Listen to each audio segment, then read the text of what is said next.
हमारे साथ भागलपुर से जदयू के फायर ब्रांड नेता राजेश राणा जी हैं।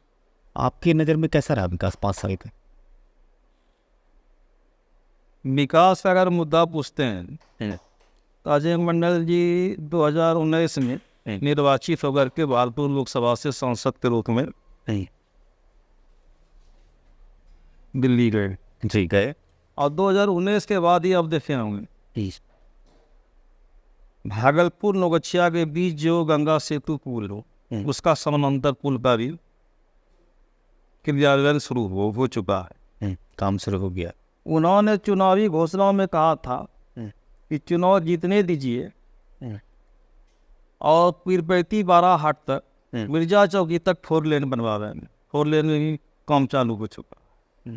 उन्होंने हवाई अड्डा का भी जिक्र किया था।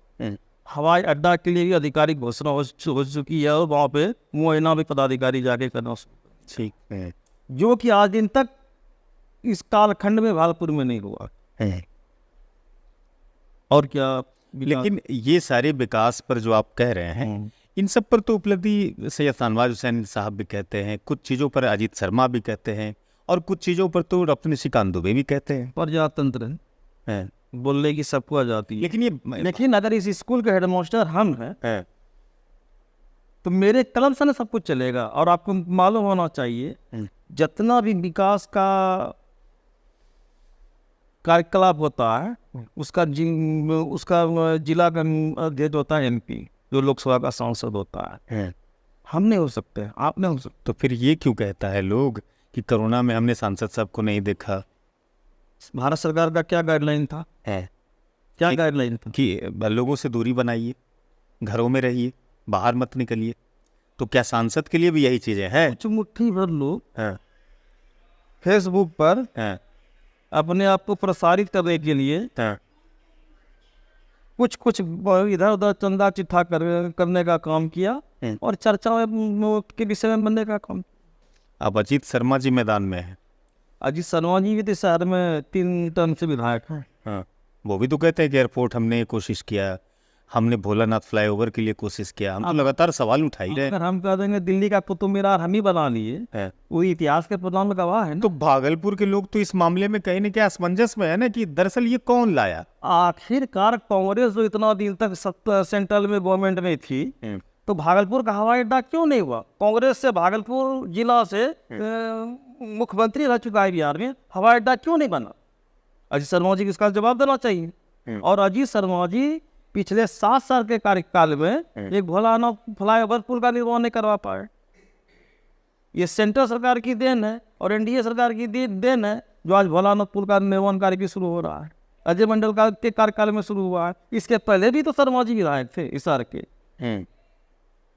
वो सब बोलने से काम नहीं चले। अब राजद ये कह रही है जदयू का कोई भी उम्मीदवार इस बार खाता नहीं खोल पाएगा। तो राजद का तो ये सीट भी नहीं रहा भागलपुर।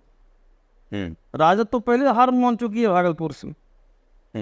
उसने कांग्रेस को आगे कर दिया। वो जान रहा कि सीट हम लूज करेंगे। अलायंस में है ना राजद।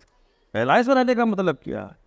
आप देखिए चुनाव से उम्मीदवार नहीं था सुटेबल राजद का, कांग्रेस को चला। 90 के बाद कभी अलायंस में सीट कांग्रेस को गया था?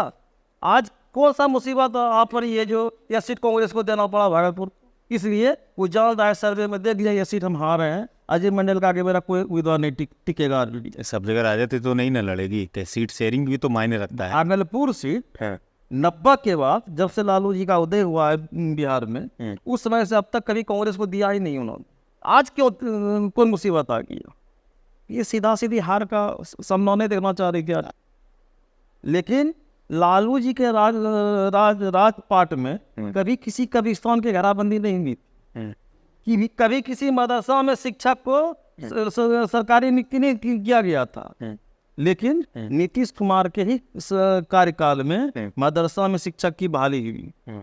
लेकिन जब इतना और आपका जितना भी ईदगाह है या कब्रिस्तान, इसका घेराबंदी का कार्य किया गया। लेकिन इतना अच्छा कार्य करने के बाद भी अब बड़े भाई की भूमिका तो समाप्त हो गई ना। बीजेपी 17 पर लड़ रही है, अब 16 पर लड़ रहा है। अब हम घर के गार्जियन हैं, घर के मुखिया हैं, मेरा परिवार बढ़ेगा, हमको सब पर ध्यान देना पड़ेगा। आपको लग रहा है कि नीतीश कुमार के चेहरे पर बिहार में लोकसभा का चुनाव हो रहा है? क्या आपको लग रहा है? हमको तो लग रहा है, देखते ना, और अब कपड़ा भी पार्टी का झंडा की तरह। लेकिन अब बीजेपी वाले तो कहते हैं कि हमने राम मंदिर बनवाया है, बीजेपी वाले आपको, मोदी जी 370 हटाए हैं। बीजेपी वाले आपको क्या कर रहे हैं उससे आपको मतलब नहीं। लेकिन हम लोग एनडीए के साथ हैं, एनडीए का नाम ना बोलिए, किसी पार्टिकुलर का नाम क्यों बोल रहे हैं?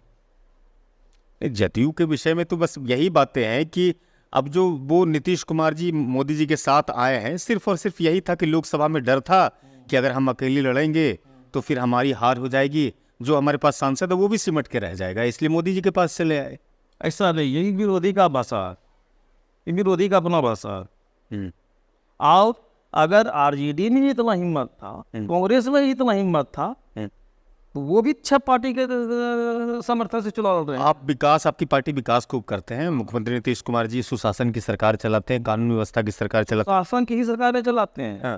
इस देश का दूसरा कर्पूरी ठाकुर है। अच्छा, दूसरा कर्पूरी ठाकुर है।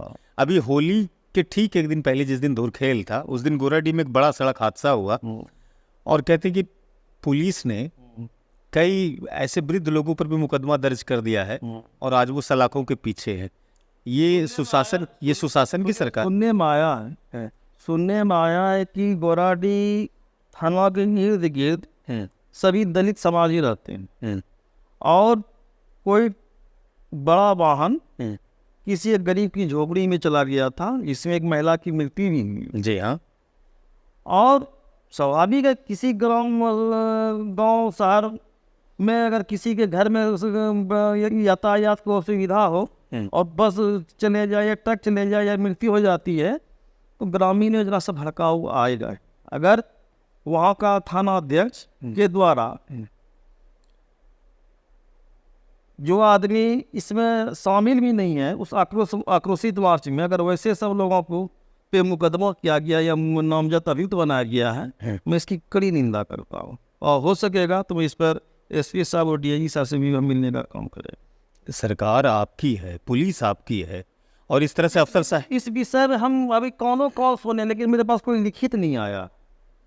लेकिन लिखित आ जाएगा तो मिलेंगे एसपी साहब से, और अगर गलत किया है थाना अध्यक्ष, उसको वहाँ से हटना पड़ेगा। गोराडीह थाना क्षेत्र में बालू की गाड़ी चलती है, अवैध बालू, छोटी छोटी सकरी सड़क है सोनूडी सज्जौरी वाली, वहाँ से ट्रैक्टर होकर गुजरती है, सड़क दुर्घटना हो जाएगा, लोगों की जान चली जाएगी। ये कैसी सरकार, ये कैसी पुलिस व्यवस्था? रिकॉर्ड है आपके पास? बिल्कुल ऑन द रिकॉर्ड है मेरे पास। ऑफ द रिकॉर्ड क्या, ऑन द रिकॉर्ड है मेरे है ना? बिल्कुल है, आप हमको दे दीजिएगा। बिल्कुल। और उससे बड़ी पदाधिकारी से मिलेंगे, अगर ऐसी घटना हो रही है तो मिलेंगे बड़ी पदाधिकारी से। अच्छा, आप यदुवंशी समाज से हैं, यादव समाज का वोट शिफ्ट होगा यदि? समाजवादी समाज से, यदुवंशी समाज से नहीं, समाजवादी समाज से। और फिर भी एक क्लास आपका है ना, समाजवादी क्लास ही है मेरा, उसी विचारधारा में हम लोग। समाजवादी तो सोच आपकी हुई जी, विचारधारा। हाँ ठीक है भाई, सोच विचारधारा। हाँ। लेकिन जाति तो आपकी है ना, यदुवंशी यादव है ना? क्या कहते हैं, जदयू का राष्ट्रीय अध्यक्ष आदरणीय शरद यादव रह चुके हैं।